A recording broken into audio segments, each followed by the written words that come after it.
நானே வழியும் சத்தியமும் ஜீவனுமாய் இருக்கிறேன் என்று சொன்ன இயேசு கிறிஸ்துவை என் குடும்பத்தின் மையமாய் இருக்கிறார் என்று என் பிள்ளை பார்க்க வேண்டும். ஓகே, சில நேரத்தை வழி விலகி போயிருக்கலாம், சில அட்ஜஸ்ட்மெண்ட் பண்ணியிருப்பீங்க, இல்லை சில சமரசம் பண்ணியிருப்பீங்க, உலகத்தோடு, பிசாசோடு, விக்கிரகத்தோடு. நான் சொல்றேன், விக்கிரகம் நிறைய வீட்டுக்குள்ள விக்கிரகம் இருக்கு. நான் விக்கிரகன்றது படத்துல மாத்திரம் இல்லை, சொரூபத்துல மாத்திரம் இல்லை, இருதயத்துல விக்கிரகம் இருக்கு. இந்த இருதயத்துல விக்கிரகத்தை வச்சு மெய்யான தேவனாகிய இயேசுவை எப்படி உங்க பிள்ளைகளுக்கு நீங்க கொடுக்க முடியும்? விக்கிரக வழிபாடு இருக்குது. ஐயோ நோ, கடைசி காலத்துல இருக்கிறோம்.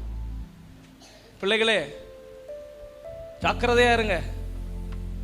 ஒரு காலம் வரும், நீங்க இன்னைக்கு பிள்ளைங்களுக்கு சரியானது சொல்லிக் கொடுக்கலனா, பிள்ளைங்க எழுங்கி உங்களுக்கு சத்தியத்தை சொல்லிக் கொடுக்கும் போது வெக்கப்பட்டு நிற்பீங்க.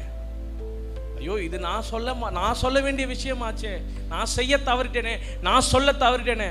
ஆனா கர்த்தர் எழுப்புவார், அப்படி ஒரு சந்ததியை எழுப்புவார். பூமியில நீங்கள் ஆசீர்வதிக்கப்பட்டவர்களா இருக்கணும்னா கிரவுண்ட் ரூலுங்க, சத்தியத்தின்படி குடும்பத்தை நடத்தணுங்க, பிள்ளை நடத்தணுங்க. இந்த கிரவுண்ட் ரூலுக்குள்ள அது நடத்தலைன்னா நான் I am not fit to be a parent. I am sorry to say that. உங்க பிள்ளைங்களுக்கு எல்லா சகல சௌரட்சணையும் நீங்க செய்யுங்க, சகல எல்லா வஸ்துக்களையும் சேர்த்து வைங்க, சகல ஆஸ்திகளையும் சொத்துக்களையும் நிலங்களையும் பொண்ணையும் வெள்ளியும் சேர்த்து வைங்க. ஐ எம் சோ ஹாப்பி, ரொம்ப சந்தோஷம்.